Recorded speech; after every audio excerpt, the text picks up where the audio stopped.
दोस्तों, क्या आपने कभी सोचा है कि जो आसमान में चमकती हुई बिजली है ये आखिर क्यों चमकती है? और सबसे बड़ी बात, ये गिरती किन किन प्लेसेस पर है? कई लोग सोचते हैं कि बिजली बस यूं ही कहीं भी गिर जाती है, लेकिन सच्चाई थोड़ा अलग है।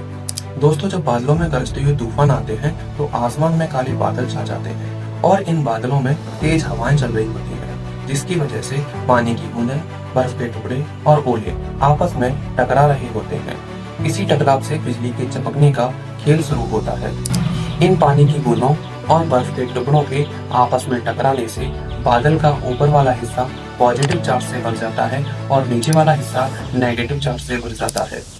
अब ये चार्ज ज्यादा देर तक एक जगह नहीं रह सकता, इसीलिए ये अपना संतुलन बनाने के लिए रास्ता ढूंढता है।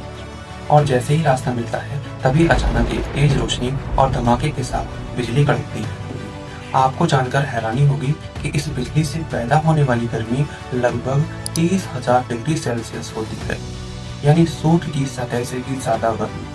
अब सवाल ये है कि हमें हमेशा पहले बिजली की चमक क्यों दिखाई देती है और बाद में गरजने की आवाज सुनाई देती है? तो दोस्तों, इसका कारण है स्पीड। लाइट की स्पीड साउंड की स्पीड से बहुत ज्यादा होती है।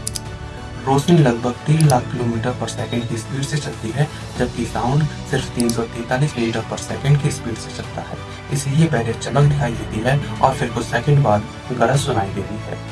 अब आते हैं सबसे जरूरी सवाल पर कि बिजली गिरती कहाँ पर है? बिजली हमेशा वो रास्ता चुनती है जो उसे आसान लगे, जिससे वो जल्दी से धरती तक पहुंच सके, जैसे ऊंची इमारतें, अकेले खड़े ऊंचे पेड़ और खुले मैदान में खड़े लोगों पर।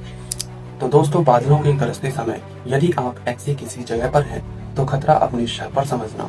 तो दोस्तों, आई होप आपको समझ आ गया होगा कि बिजली क्यों और कैसे चमकती है। वीडियो पसंद आया तो लाइक करें, शेयर करें और चैनल को सब्सक्राइब करना ना भूलें।